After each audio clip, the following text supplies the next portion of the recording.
हाय दोस्तों, आप सभी को हमारे YouTube चैनल ऋषि स्टडी पॉइंट में बहुत बहुत स्वागत है। आज हम लोग क्लास 10 के हुए 13 जुलाई को साइंस के वीकली टेस्ट के आंसर के को देखने वाले हैं। इसीलिए आज के हमारे इस वीडियो को आप लोग शुरू से अंत तक देखें और हाँ, अच्छा लगे तो अपने दोस्तों को भी ज़्यादा से ज़्यादा शेयर करें। चलिए दोस्तों, अब देर न करके एक एक करके उन सभी क्वेश्चनों को देखते हैं।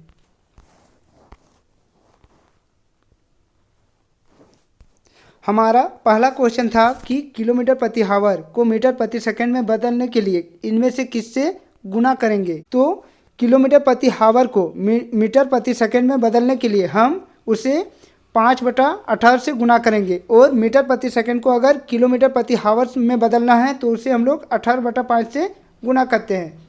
इसीलिए इस सवाल का सही जवाब था ऑप्शन नंबर बी। हमारा अगला क्वेश्चन कह रहा था कि प्रकाश की चाल इनमें से किस माध्यम में सबसे अधिकतम होती है। पहला ऑप्शन था कांच, दूसरा जल, तीसरा हवा या चौथा निर्वात में। तो प्रकाश की चाल इनमें से जो निर्वात हैं उसमें सबसे अधिकतम होती हैं, इसीलिए इसका सही जवाब है ऑप्शन नंबर डी। हमारा अगला क्वेश्चन कह रहा था कि इनमें से कौन ऊर्जा का मात्रक नहीं है। पहला ऑप्शन था जूल, दूसरा ऑप्शन था किलोवाट घंटा, तीसरा ऑप्शन था वाट या चौथा ऑप्शन था इनमें से कोई नहीं। तो इनमें से जो जूल और किलोवाट हैं वह ऊर्जा का मात्रक होता है, जो वाट हैं वह शक्ति का मात्रक होता है। इसलिए इस सवाल का सही जवाब था ऑप्शन नंबर सी। हमारा अगला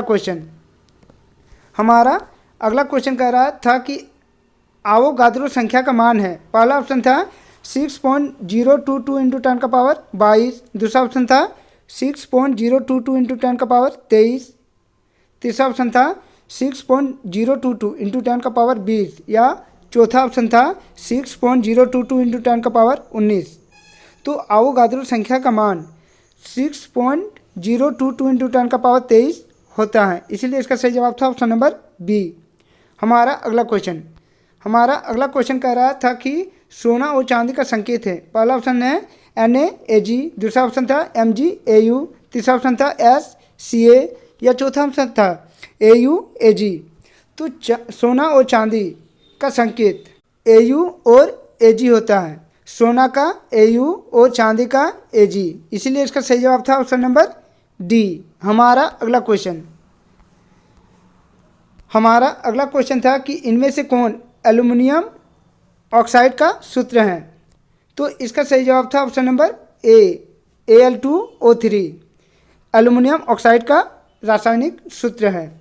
हमारा अगला क्वेश्चन कह रहा था कि बुझा हुआ चूना में कौन कौन से तत्व विद्यमान है। पहला ऑप्शन था Ca, दूसरा O, तीसरा H या चौथा इनमें से सभी।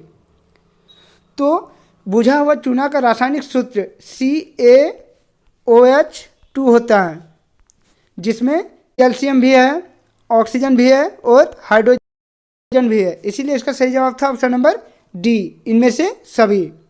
हमारा अगला क्वेश्चन कह रहा था कि रक्त हैं। पहला ऑप्शन था कोशिका, दूसरा ऑप्शन तरल संयोजी उत्तक, तीसरा ऑप्शन था विभोज उत्तक या चौथा ऑप्शन था सरल अस्थायी उत्तक। तो रक्त एक तरल संयोजी उत्तक होता है, इसीलिए इसका सही जवाब था ऑप्शन नंबर बी। हमारा अगला क्वेश्चन कह रहा था कि पौधे की लंबाई किस उत्तक द्वारा बढ़ती है। तो इस सवाल का सही जवाब था ऑप्शन नंबर ए, शिष्य विभोज उत्तक के कारण पौधे की लंबाई बढ़ती है। हमारा अगला क्वेश्चन कह रहा था कि कीट्स पाए जाते हैं। पहला ऑप्शन जाइलम में, दूसरा फ्लोएम में, तीसरा ऑप्शन था वैसीय उत्तक में या चौथा ऑप्शन था पेशियों में। कीट्स जाइलम में पाई जाती हैं, इसीलिए इसका सही जवाब था ऑप्शन नंबर ए, जाइलम।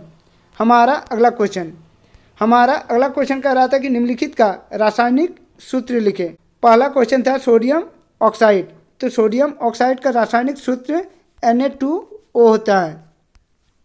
अगला था कि एल्युमिनियम सल्फेट। तो एल्युमिनियम सल्फेट का रासायनिक सूत्र Al2SO4 का 3 होता है।